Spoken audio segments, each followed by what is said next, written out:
भगवान प्रसाद निर्विशेष शून्यवादी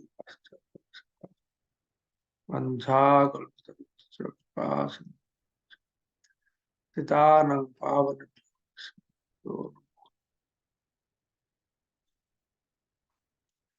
जय श्री कृष्ण चैतन्य प्रभु नित्यानंद श्री अद्वैत गदाधर शिवासादि श्री गौर भक्तवृंद। हरे कृष्ण कृष्ण कृष्ण हरे हरे, हरे राम राम राम हरे हरे। मुखं करोति वाचालं पंगुं लंघयति गिरिं यत्कृपातमहं वन्दे परमानंद माधवम्। श्री गुरुदिन तारिणम श्री चैतन्येश्वरम नमः। ओम विष्णुपादाय कृष्ण पृष्ठाय भूतले स्मृति ज्योतिषं। আমরা শ্রবণ করছি ভগবত গীতা অষ্টাদশ অধ্যায়। তিন প্রকারের জ্ঞানের কথা আলোচনা করেছিলাম। সাত্বিক জ্ঞান, রাজসিক জ্ঞান, তামসিক জ্ঞান। সাত্বিক জ্ঞানটি হয়েছিল যে সেই জ্ঞান, যে জ্ঞানের দ্বারা মানুষ বুঝতে পেরেছে যে প্রতিটি শরীরে একই আত্মা থাকছে। প্রতিটি শরীরে একই আত্মা থাকছে মানে এক আত্মা সব শরীরে, সে কথা নয়।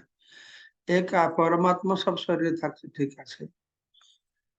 এখানে যেটি বলা আছে যে একটা আত্মাই তার কর্ম অনুসারে তদ্রূপ ফল ভোগ করবার জন্য একটা শরীর থেকে, মানে প্রতিটি শরীর তার কর্ম অনুসারে, মনুষ্য, দেবতা, পশু, পাখি এই শরীরে বাস করছে।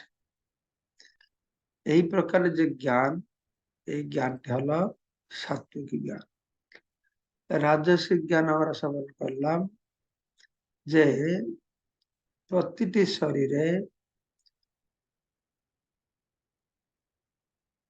আলাদা আলাদা আত্মা অবস্থান করছে, অর্থাৎ অবশ্যই প্রতিটি শরীরে আলাদা আলাদা আত্মা থাকছে, কিন্তু এই আত্মাটা চরিত্র, স্বভাব, গুণ সব আলাদা আলাদা। এইভাবে মনুষ্য শরীরে মনুষ্য আত্মা, দেবতা শরীরে দেবতা আত্মা, পশু শরীরে পশু আত্মা, এরকম দেখছে।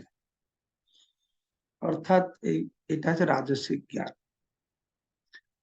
এরা বিভিন্ন মতবাদ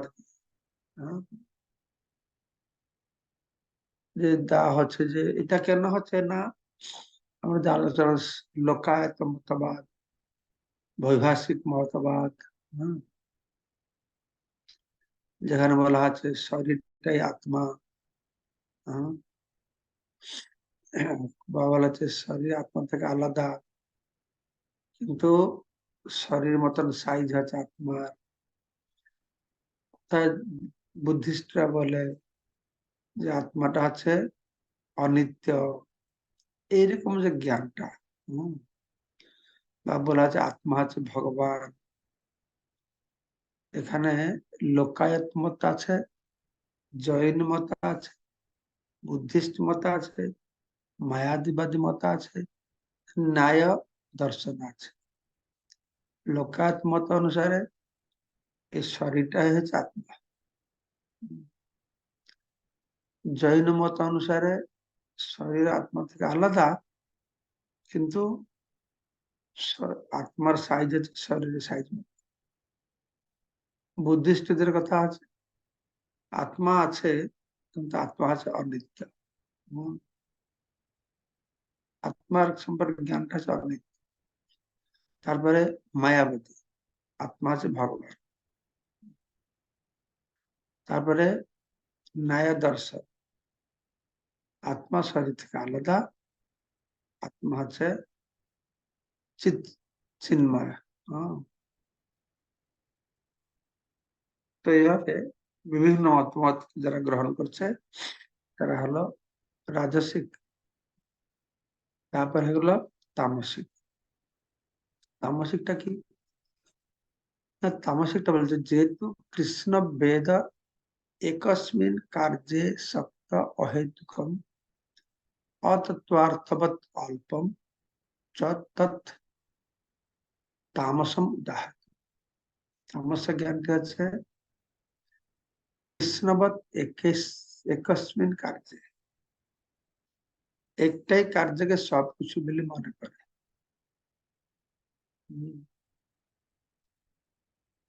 এক প্রকারের কার্যকে সবকিছু মনে করে, সেই কার্যের মধ্যে সপ্তম আসক্ত থাকে।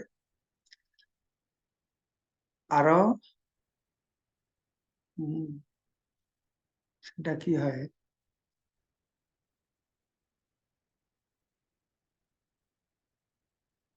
সেই যে জ্ঞান, সে জ্ঞান অহেতুক, তার কোনো কারণ নাই, রিজন নাই, অর্থাৎ কোনো শাস্ত্র ভিত্তি নাই, অতত্ত্বার্থ,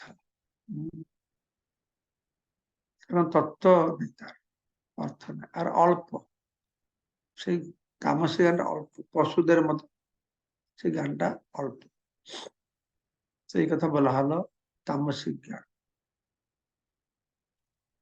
তার কোনো কারণ নেই, শাস্ত্র ভিত্তি নাই, এক প্রকারের জাগতিক কর্মের প্রতি আসক্তি, সে জ্ঞান,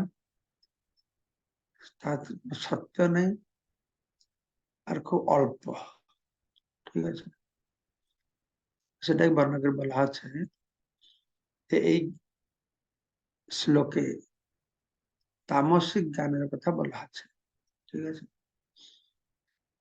তামসিক জ্ঞানটা কোথা থেকে আসে না, নিজে থেকে আসে, এর কোনো ভিত্তি নেই, কোনো প্রমাণ নেই।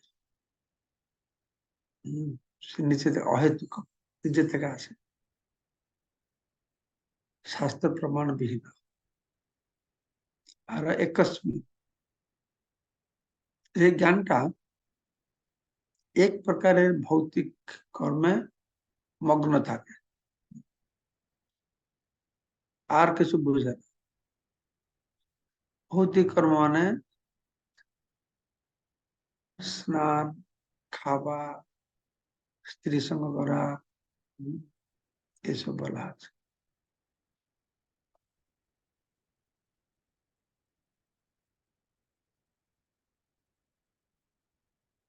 তারপরে হচ্ছে সেখানে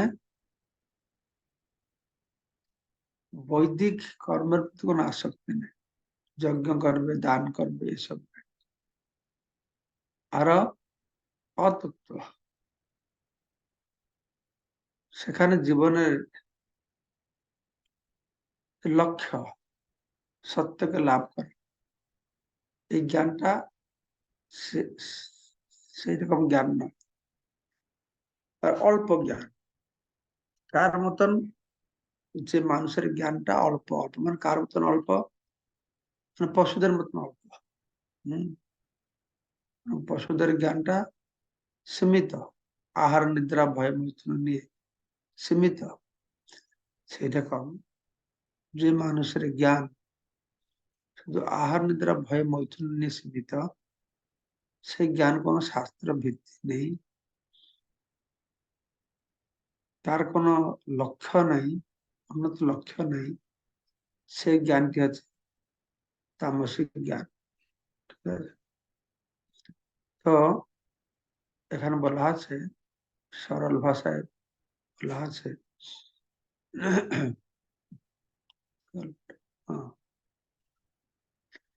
তো সেই জ্ঞান, যে জ্ঞান হচ্ছে তৎ, তৎ মানে আত্মা, পরমাত্মা, সেটাকে শরীর থেকে ভিন্ন, সেটা হচ্ছে সাত্বিক জ্ঞান।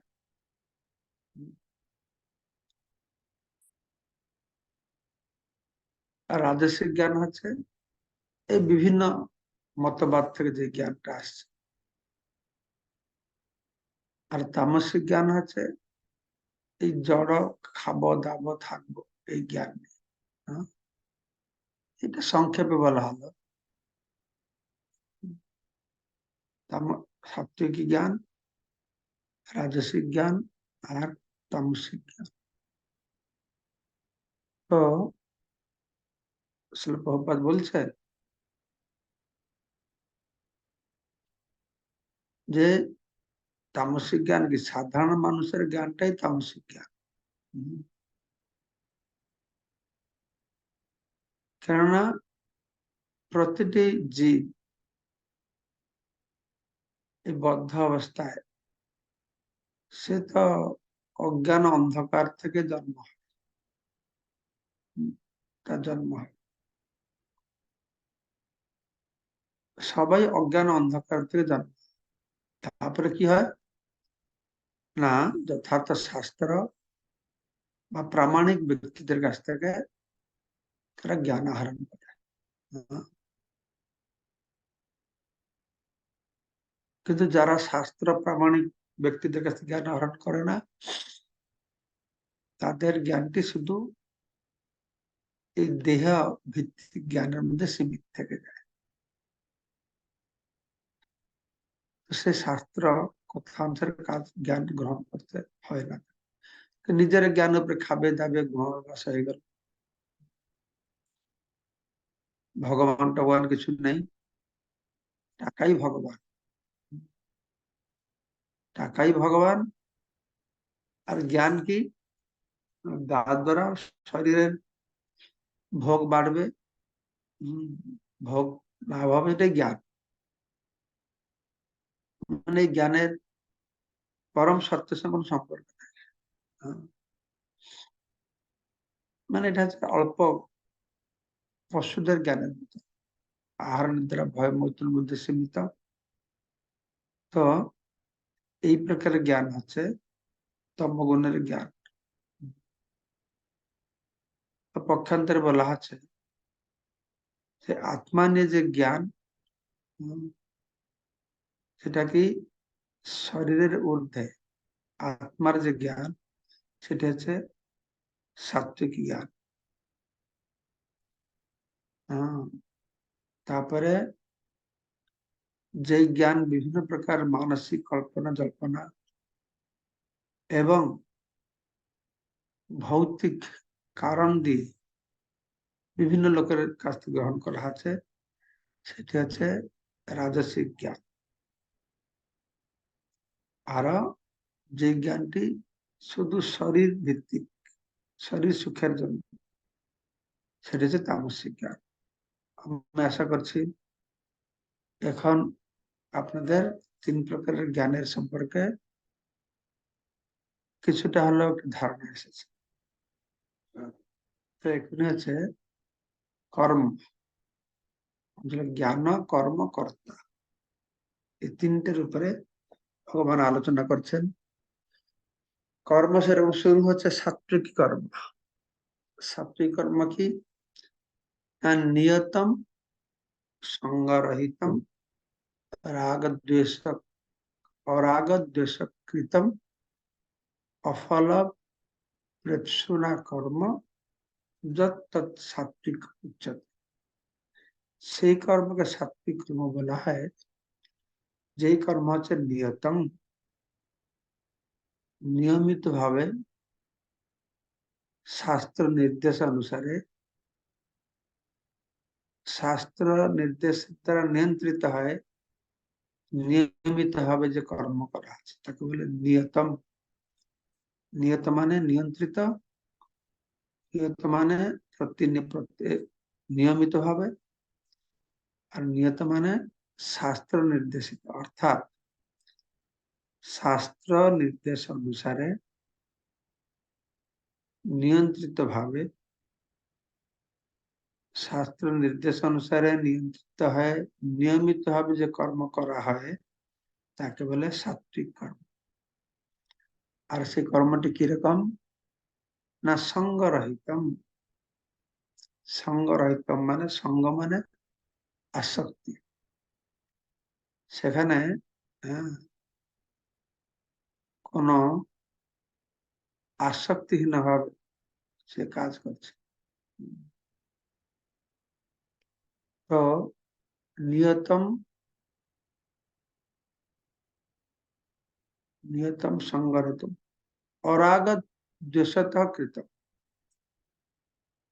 অরাগ, রাগ মানে ভালোবাসা, দেশ মানে ঘৃণা করা, অর্থাৎ কর্মের প্রতি তার ঘৃণা নেই কি আসক্তি নেই, এরকম। ভালোবাসা নেই কি ঘৃণা নেই, ওই কর্ম হচ্ছে সাত্বিক কর্ম। অরাগত দেশতা নিয়তম সংগরহিতম, অরাগ রাগ দেশ রহিত এবং অফল পেপসুনা, ফল আশা করে না, সকাম কর্ম না। তো সেই কর্ম হচ্ছে সাত্বিক কর্ম। নিয়তম, আসক্তি বিহীন ভাবে, ঠিক আছে, অনাসক্ত হয়। তো সে কথাখানে বলা হয় এটি হলো সাত্বিক কর্ম। রাজস্বিক কর্মটা শোনো, যত যত কাম ইপসুনা, যারা কাম ইপসুনা মানে কি সকাম কর্ম, ইপ্সিত থেকে ইপসুনা মানে ইচ্ছা করে, ইপ্সিত মানে ইচ্ছা, ইপসুনা মানে ইচ্ছা করে, ফলের আশা করে। যত কর্ম ইপসুনা, তারপরে যত কাম ইপসুনা কর্ম, ফলের আশা করে যে কর্ম করা আছে সেটি আবার অহংকারে না, মিথ্যা অহংকার বশত বা পুনঃ ক্রিয়াতে বহুল আয়াসম। আয়াস মানে অনায়াস আর আয়াস। বহুল আয়াস, অনায়াস মানে খুব সহজে, বহুল আয়াস মানে খুব কষ্ট করে। তদ রাজসম উদাহরিতম, সেটা হচ্ছে রাজসিক কর্ম। বহু কষ্ট করে ইন্দ্রিয় তৃপ্তির জন্য মিথ্যা অহংকারের বশবর্তী হয় যে কর্ম করা হয়। তিনটে জিনিস এখানে, বহুল আয়াসম, তারপরে হলো কাম্য ইপসুনা, অহংকারের, তিনটা জিনিস বলা হচ্ছে। বহু কষ্ট করে মিথ্যা অহংকার দ্বারা পরিচিত হয়, ইন্দ্রিয় তৃপ্তির জন্য যে কর্ম করা হয় কামনা বাসনা নিয়ে, সেই কর্মটি হচ্ছে রাজস্বিক কর্ম।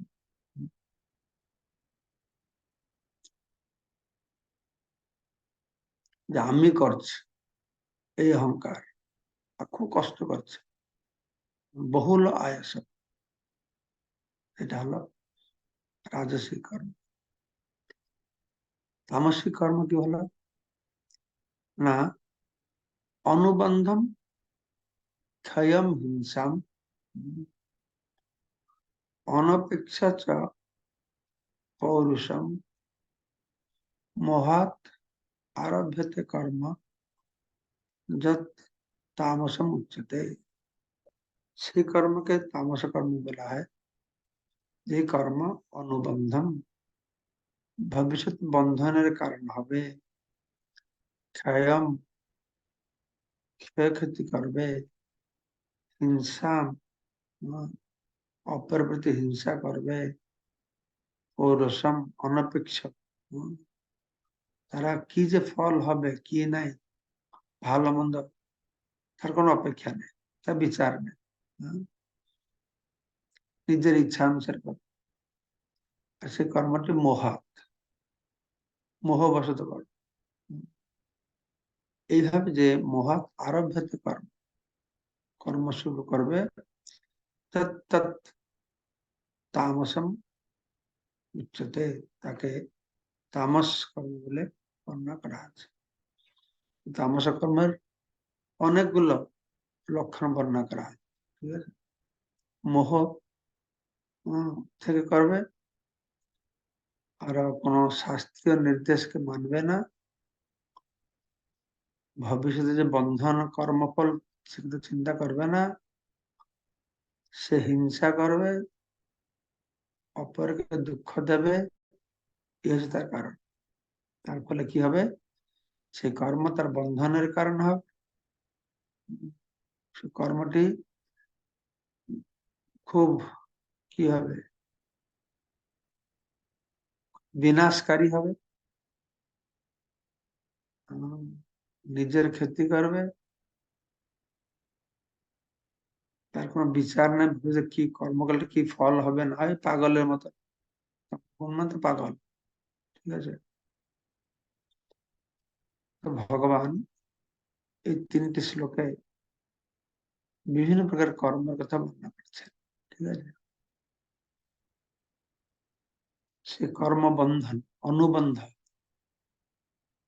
সে এটা এরকম কর্ম করবে যেটাকে সে বন্ধনে পড়বে। কার বন্ধনে পড়বে না, যমদূতের বন্ধনে পড়বে, অনুবন্ধ, যমদূতের দ্বারা বন্ধনে পড়বে। বা সে কর্ম রাজা শাস্তি দেবে, যমরাজ শাস্তি দেবে, চোর শাস্তি দেবে, এরকম। তারপরে সেটাকে বর্ণনা করা আছে ক্ষয়ম, বিনাশ করবে। কিসের বিনাশ করবে, কিসের নষ্ট করবে না, ধর্মকে নষ্ট করবে। ধর্ম, জ্ঞান আর সমস্ত ভালো গুণকে নষ্ট করবে।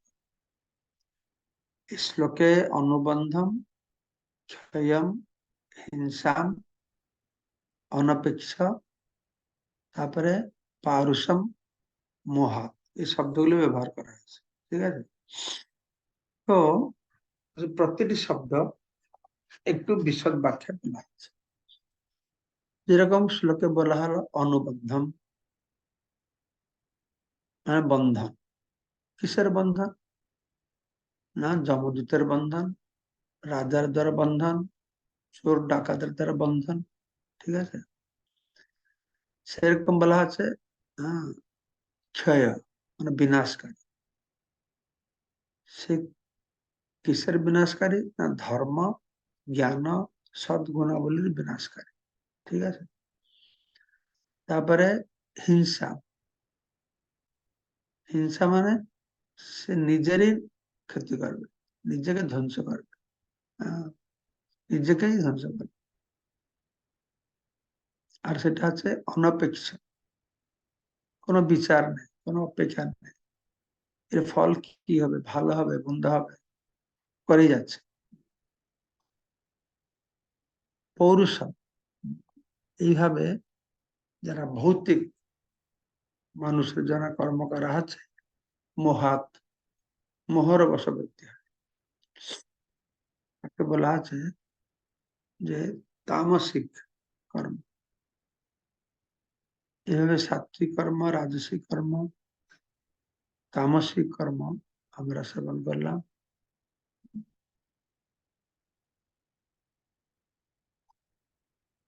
তো ভক্ত ঠাকুর বলছেন এই তামসিক কর্মটা মানুষকে নিষ্ঠুর করে, নিষ্ঠুর কর্ম করে। কারণ মন যখন মোহিত অবস্থায় কর্ম করে, ভালো মন্দ বিচার করতে পারে না, ভবিষ্যতে কি ভালো হবে না মন্দ হবে তার কোনো বিচার নেই।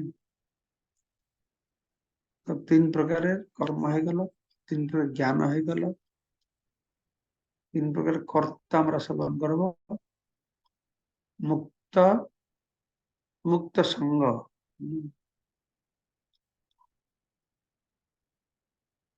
তারপরে অনহংবাদী, ধৃতি, উৎসাহ, সমন্বিত, সিদ্ধি অসিদ্ধয়, निर्विकृत, निर्विकार, কর্তা, সাত্বিক উচ্চতে। আগামীকালকে আমরা 3 প্রকারের কর্তার কথা শ্রবণ করব। সাত্বিক, রাজসিক, তামসিক। আজকে আমরা 3 প্রকারের কর্মের কথা শ্রবণ করি।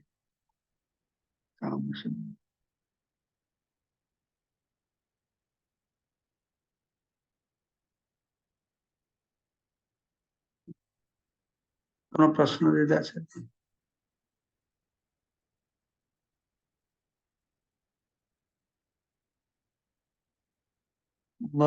বলুন। হরে কৃষ্ণ মহারাজ, ধন্যবাদ প্রণাম মহারাজ। বৈভাষিক মতবাদ কোনটা বলছে মহারাজ?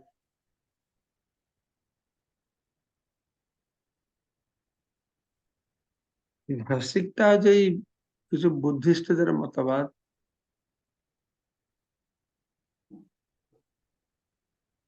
কিছু বুদ্ধিস্টদের মধ্যে কিছু আছে তার বৈভাষিক বলা। বুদ্ধিস্টরা বলছেন যে আত্মা আছে কিন্তু অনিত্য, নাকি মহারাজ? হ্যাঁ, ওইরকম বলছে ওরা। আর লোকায়ত মতবাদ কোনটা মহারাজ? যেটা সাধারণ মানুষ সাধারণভাবে জানে যে এই শরীরটাই আত্মা, এরকম অন্য কিছু রয়েছে? ওরা বলে যে আত্মা টাত্মা কিছু নেই, শরীরটাই আত্মা। কিছু জড় বস্তু মিশ্রণের ফলে চেতনার উৎপন্ন হয়েছে, বাস।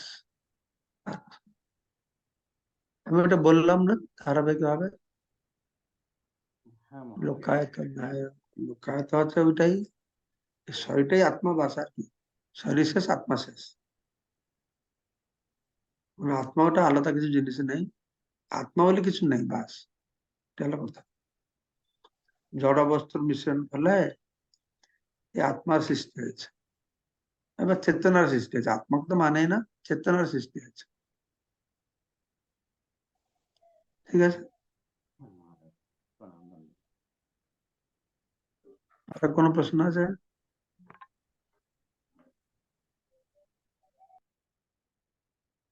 হাত দেখতে পাচ্ছি না। ঠিক আছে, আর কোনো প্রশ্ন না থাকে,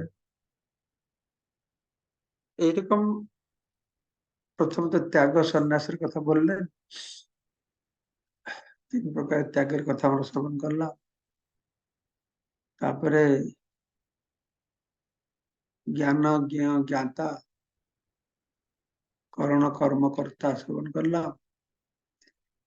আর এখনই আমরা শ্রবণ করছি জ্ঞান।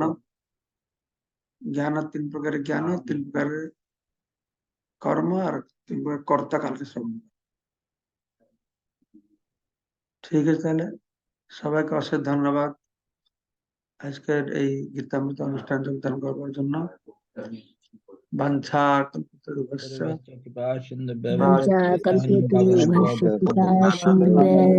পতিতানাং পাবনেভ্যো বৈষ্ণবেভ্যো নমো নমঃ। হরে কৃষ্ণ। জয় পতিত পাবন পরমারাধ্য গুরু মহারাজ কি জয়। অনন্ত কোটি বৈষ্ণব ভক্তবৃন্দ কি জয়। গিরিরাজ গোবর্ধন কি জয়। অনন্ত কোটি বৈষ্ণব ভক্তবৃন্দ কি জয়।